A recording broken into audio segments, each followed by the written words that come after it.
बिहार में अपराध पर जमकर राजनीति शुरू हो गई है। नेता प्रतिपक्ष तेजस्वी यादव रोहतास के दिनारा के लिए रवाना हो गए हैं, जहां चंदेश्वर चौधरी की हत्या हुई थी। रवाना होने से पहले तेजस्वी यादव ने सम्राट सरकार पर जमकर हमला बोला और कहा कि जब से सम्राट चौधरी की सरकार चल रही है तब से बिहार में अपराधियों का बोलबाला हो गया है। पूरी जानकारी दे रहे हैं हमारे स्टेट हेड मरगू वालम।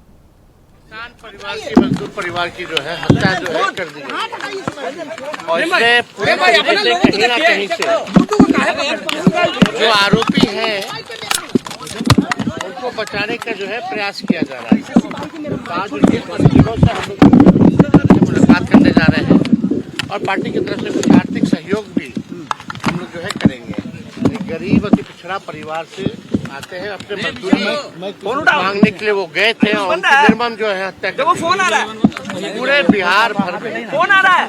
जब से सम्राट चौधरी जी, माननीय मुख्यमंत्री जी की सरकार जब से चल रही है तब से बेतहाशा अपराध में जो है बढ़ोतरी हुई है और दुर्भाग्य की बात है कि पुलिस प्रशासन बनाने की कोशिश की जा रही है।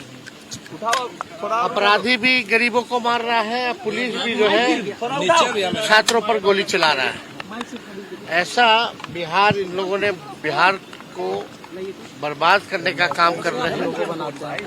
नेता प्रतिपक्ष तेजस्वी यादव अपराध के मुद्दे पर सरकार को घेरने में लगे हैं और अब कल उन्होंने AK-47 मामले को लेकर के DGP से को ज्ञापन सौंपा था।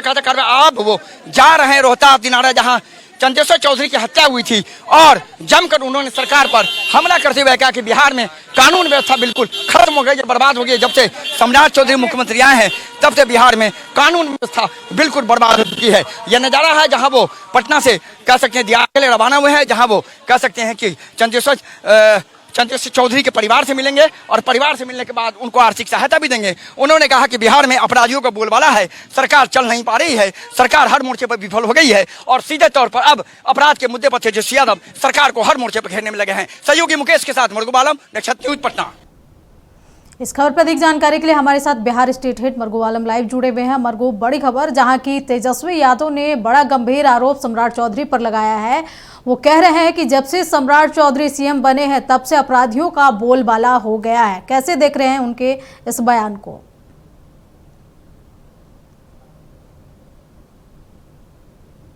अब थोड़ा फ्लैशबैक में जाइए पीछे। तेजस्वी यादव एक्टिव क्यों हुए 2 दिनों से? पहले संगठन भंग कर दिया, उसके बाद एक्टिव हो रहे हैं। प्रेस कॉन्फ्रेंस किया, बंटी यादव के परिवार के साथ उन्हें 5 लाख का सहायता दिया। आज पहुंच गए चंदेश्वर चौधरी के घर पे जहां उनकी हत्या हुई। अति पिछड़ा वर्ग के लोग हैं। कारण है बांकीपुर विधानसभा चुनाव में राष्ट्रीय जनता दल का वोट बैंक बिल्कुल स्लैप कर गया, बर्बाद हो गया। एक मैसेज चला गया बिहार में कि अब क्या होगा तेजस्वी यादव का। तो नई तरीके से राजनीति को नई रूप देने में तेजस्वी लगे। अपराध और झंझी के मुद्दे पर अब सम्राट चौधरी सरकार को तेजस्वी यादव घेरने लगे हैं और इसे एक मुद्दा बना रहे हैं बिहार में और चाह रहे हैं कि बिहार में यह मुद्दा बने। कल DGP से मिले AK-47 मामले में जो सिवान में हुआ था, आपको याद है, कई बार हम आप बातचीत कर चुके हैं कि AK-47 से गोली चलाने का आदेश किसने दिया? सम्राट चौधरी को बताना चाहिए। कार्रवाई क्या हुई? एक सिपाही पर कार्रवाई से काम नहीं चलेगा, वहां के अधिकारियों पर कार्रवाई क्यों नहीं हुई? और ज्ञापन सौंपा गया, DGP से मांग की गई कि कार्रवाई कीजिए। जेएनजी का मुद्दा आ गया और अब अपराध के मुद्दे पर वो जमकर हमला कर रहे हैं। कहा कि बिहार में तो कुछ नहीं, बिहार में किसान सुरक्षित नहीं, आम आदमी सुरक्षित नहीं।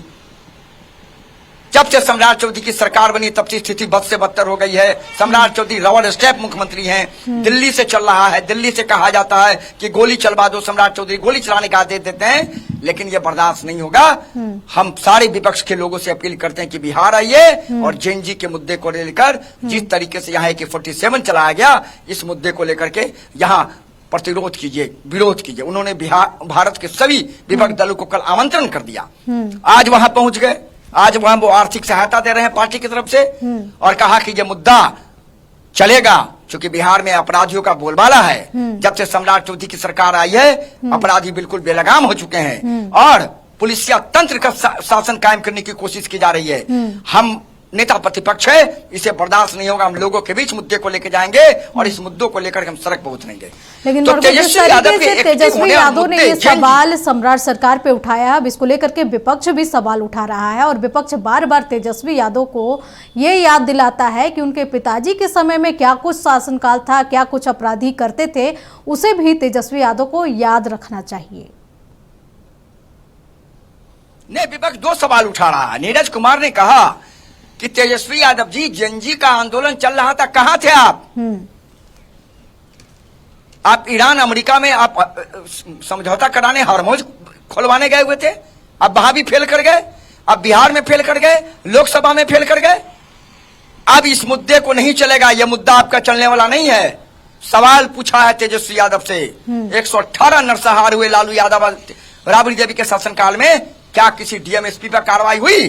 तेजस्वी यादव से सवाल नीरज कुमार ने पूछा, क्या बताओ, आप बताओ कार्रवाई हुई तो यहां भी कार्रवाई होगी। हम लोग तो कार्रवाई करते हैं तुरंत, और आगे जो भी व्यक्ति उसमें कार्रवाई होगी। लेकिन तेजस्वी यादव की घबराहट की बात दूसरी है।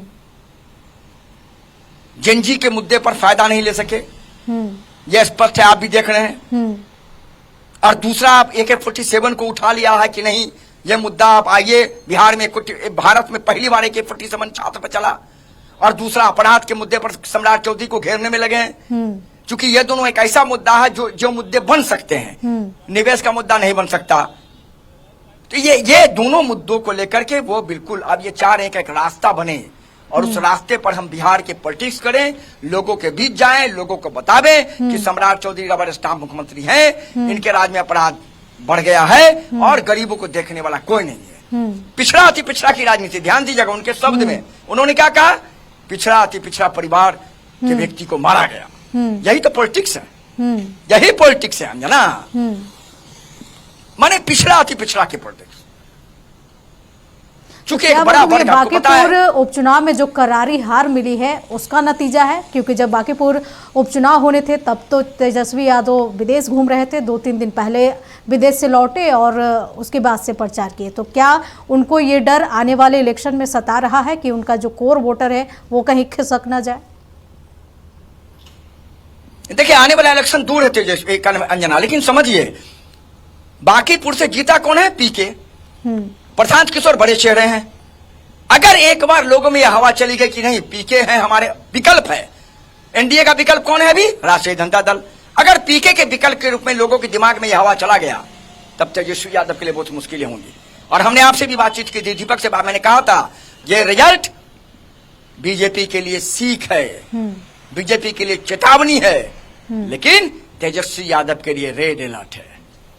और देखिए, हमने खबर चलाया, देखिए तेजस्वी यादव रेस में आ गए। आने वाले दिनों में तेजस्वी यादव का और भी कार्यक्रम बनना, मैं आपको भी बताता हूं। तेजस्वी यादव अब बिहार पटना में रहेंगे। एक और बात है, तेजस्वी यादव के दरवाजे खुलने शुरू हो गए हैं, कार्यकर्ताओं से मिलने शुरू कर चुके हैं। देखिए, एक बांकीपुर रिजल्ट कितना इफेक्ट पड़ रहा है तेजस्वी यादव पर। रिजल्ट से ज्यादा इफेक्ट पड़ा कि प्रशांत किशोर चुनाव जीतकर विधायक बन गए। अब एक विकल्प के रूप में अगर वो खड़ा हो जाएंगे तो निश्चित तौर पर एक बड़ा सवाल होगा राष्ट्रीय जनता दल पे, क्योंकि बड़ा वोट बैंक घसक गया। वोट बैंक तो एनडीए का भी घसक गया, लेकिन एनडीए के लिए चेतावनी है, लेकिन तेजस्वी यादव के लिए रेड अलर्ट है। फिलहाल तेजस्वी यादव इन मुद्दों को मुद्दे बनाने में लगे हैं और तेजस्वी यादव ये चाह रहे हैं कि अपराध और AK-47 का मुद्दा बिहार में मुद्दा बने और कहीं नहीं इस मुद्दे पर आने वाले 3-4 साल तक राजनीति की जाए और लोगों में यह बताया जाए कि बिहार में कुछ नहीं है, अपराधियों का बोलबाला है, और इस मुद्दे को जीवित रखा जाए, जिससे जो वोट बैंक में उनका एक स्लैप डाउन हुआ है, हो सकता है वो बिहार में चला जाए, बिहार में वो स्लिप कर जाए, तो उसे बचाने की कवायद में तेजस्वी यादव लग गया है। अंजना, चलिए मरघूम, नजर बनाए रखे। तमाम जानकारी के लिए आपका बहुत बहुत शुक्रिया। तो बता दें कि तेजस्वी यादव एक्टिव हो गए हैं, वो सम्राट सरकार पर जमकर निशाना साधा, वहीं अपराधियों के बोलबाला बढ़ने की बात कही है।